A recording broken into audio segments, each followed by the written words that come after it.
Sir ওয়ালাইকুম আসসালাম। আপনি চেনা চেনা লাগতেছে। টাকাটা দিলাম, প্রতি মাসের শেষে আমার এই সুদের টাকাটা যেন আমার বাড়িতে যাতে।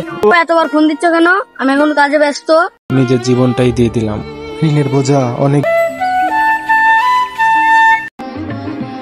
জমিটাতে চাষ করলাম, আবারটা করবো, সেই টিকাটা কাছে নাই। কার কাছে যাবো আর কার কাছে হাত পাচ্ছ যে করি এইবার। আর এদিকে আরেকজন তো বিদেশ যাওয়ার জন্য পাগল, তার টিকা দেবো কুট থেকে।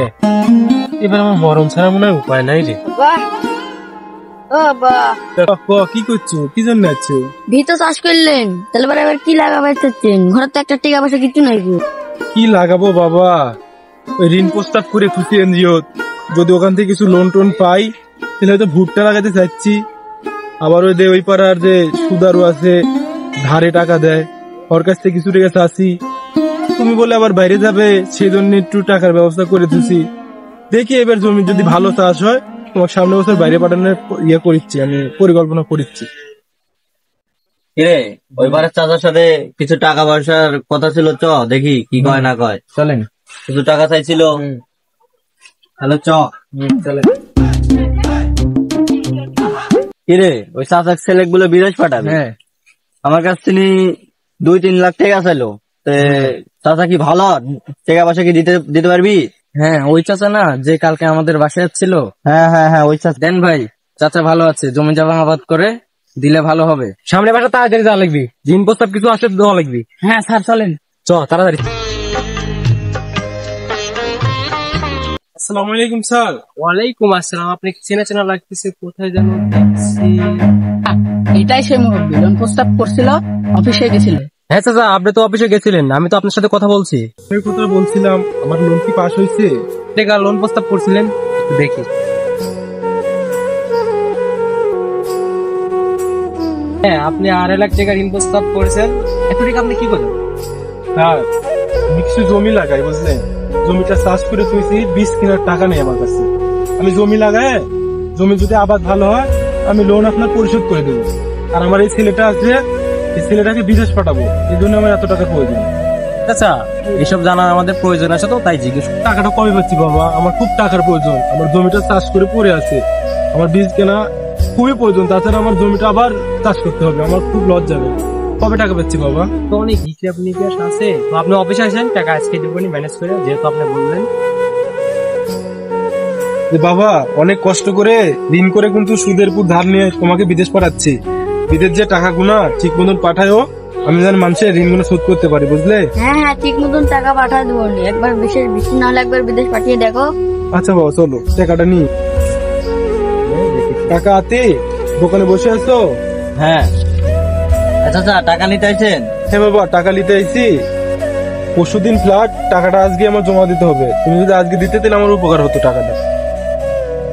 আচ্ছা, আপনার এই ছেলেটাই বিদেশ যাবে? হ্যাঁ বাবা, এটাকেই বিদেশ পাঠাচ্ছি কষ্ট করে। যদি বিদেশ যায় আমার দুঃখটা ফুরা যাবে মনে হয়, কামাই রোজি করে। এই যে চাচা, টাকাটা দিলাম, প্রতি মাসের শেষে আমার এই সুদের টাকাটা যেন আমার বাড়িতে যাতে পৌঁছে যায়। আচ্ছা বাবা, তোমার টাকা কোনো চিন্তা করো না, তোমার লাভের টাকা আমি প্রতি মাসে তোমার বাসায় যে দিয়ে আসবো। আমার ছেলেকে বিদেশ পাঠালে প্রতি মাসে যে টাকাগুলো পাঠাবে, তোমার টাকাটা আমি আগে শোধ করবো। তাহলে আসি বাবা। আচ্ছা, আজকে কয় তারিখ? খাতায় লিখে রাখলাম, মনে যেন থাকে। আচ্ছা বাবা, তোমার লেখে রাখো, সমস্যা নাই, প্রতি মাসের টাকা দিয়ে যাবো। আচ্ছা। সো বাবা, তোর ফ্ল্যাট, তোর টাকাগুলো জমা দিয়ে তোকে আগে প্রবাসে পাঠাই দি। তাহলে বাবা দেখে শুনে যাও, আর প্রতি মাসের টাকা প্রতি মাসে পাঠাই দিও। আচ্ছা বাবা, আমি যদি তাই যদি কাজ পাই প্রতি মাসের টাকা প্রতি মাসে পাঠাই দিবেন। বাবা দেখে শুনে যাও, তোমার আবার ফ্লাইটের সময় হয়ে গেছে, যাও বাবা। আচ্ছা, তাহলে দোয়া করে দিবেন। আচ্ছা বাবা, যাও।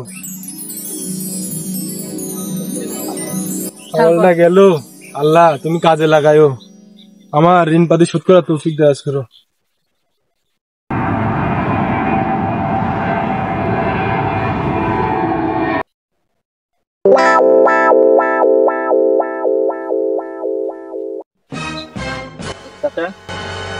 হ্যাঁ বাবা, কিছু বলবা তুমি? চাচা, মাস তো শেষ, আজকে মাসের 2 তারিখ, তাহলে টাকা তো এখনো আতিক ভাইয়ের বাসায় পৌঁছলো না। হ্যাঁ বাবা, আমার ছেলেকে ফোন দিই, যদি টাকা পাঠায় তাহলে আমি আজকে সন্ধ্যার সময় তোমার বাসায় যাবনি। এখন যাও, আজকে গিয়ে বলো সন্ধ্যার সময় আসবেনি চাচা। টাকা জন্য আইছিল, ওদিক কিস্তিওয়ালা বাড়ির উপর প্রতিদিন যাচ্ছে, ছেলেটা বিদেশ গেছে, কোনো ফোন টোন ধরে না, দেখি ফোন টোন দিই, কথাবার্তা বলি। বাবা তুই কেমন আছিস বাবা? এতবার ফোন দিচ্ছ কেন? আমি এখন কাজে ব্যস্ত। ওই তো সুদের টাকা নিয়ে তোকে যে আমি বিদেশ পাঠাইলাম, ওরা লাভের টাকার জন্য প্রতিদিন আমার বাড়িতে আসে। বাবা তুই টাকাটা দিয়ে পাঠা বাবা, আমার সে অপমান হচ্ছে বাবা। আমার কোনো বেতন টেতন হয়নি, আমি তোমাকে কোনো টাকা পয়সা পাঠাতে পারবো না, তুমি যা পারো করে লাও গা। আর কখনো ফোন দিবে না, এখন কাজে আছি, ব্যস্ত আছি, রাখো।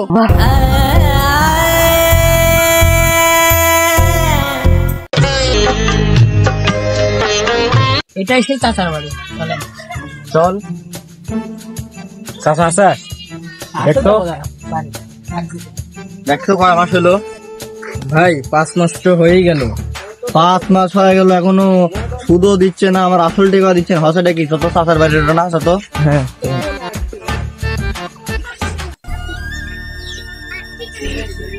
হ্যাঁ, ওই দেখ চাচা বাড়া।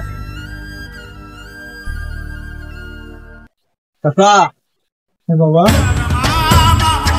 তোমরা আমার বাড়ি বসো, বা বসার জায়গা তো নাই, কি করছো কও? চাচা আজ 5টা মাস হয়ে যাচ্ছে, আপনি লাভের টাকা দিচ্ছেন না, আমার হচ্ছে যে আমার আসল টাকা দিচ্ছেন না। আপনি আজকে শুধু টাকা শুধু না দিচ্ছেন, তাহলে আমি যাচ্ছি না, যাচ্ছি না। আপনার বাড়িতে অনেকদিন এসেছি, আপনি কিস্তি দেন না। এখন আমার ম্যানেজার, আমরা এখান থেকে যাবো না। কিস্তির টাকা না নিয়ে আমরা এখান থেকে যাবো না। কিস্তির টাকা ম্যানেজ করেন, কোথা থেকে দিবেন না দিবেন আমরা জানি না। বাবা কি কব, আমি যে ভুট্টা লাগাইছিলাম আবারটাও ভালো হয় নাই। আমি টাকা যে করতে দিই, ছেলেটাকে যে বিদেশ পাঠাইছি, সেও আমাকে একটা টাকাও পাঠায় নাই। আমি যখন কি করি খাই দেয়, সে টাকাটাই আমি ব্যবস্থা করতে পারতেছি না। আমাদের অফিস এসব কিছু মানবে না। আপনি টাকা কিভাবে ম্যানেজ করবেন অত আমরা কিছু জানি না। টাকা ম্যানেজ করেন, টাকা না নিয়ে যাচ্ছি না। এই বলছিলাম তোমার ছোট ছেলে বিদেশ পাঠাই আমি, প্রত্যেক টাকা দিয়ে আমি জানি না, তুমি আমার বাড়িতে বাড়াও। কোথায় যাই টাকা, কোথায় পাই, কি করবো? মরবো? মরা তো মহাপাপ, আমি টাকা দেবো কোথেকে? ছোট ছেলেকে বিদেশ পাঠাইছি, সে পাঠাই নাই আমাকে টাকা। এদিকে ঋণের চাপ, সুদের টাকা, কোত্থেকে দেব আমি আল্লাহ? সংসারের অশান্তি, বড় ছেলের লাত্তি, কতদিনই খাবো? আত্মহত্যা করে নিজের জীবনটাই দিয়ে দিলাম। ঋণের বোঝা অনেকবারই সইতে না পেরে আত্মহত্যা করি। আত্মহত্যা মহাপাপ, এই পাপে না জড়িয়ে আল্লাহর উপর ভরসা করে ঋণের বোঝা কমিয়ে ফেলি।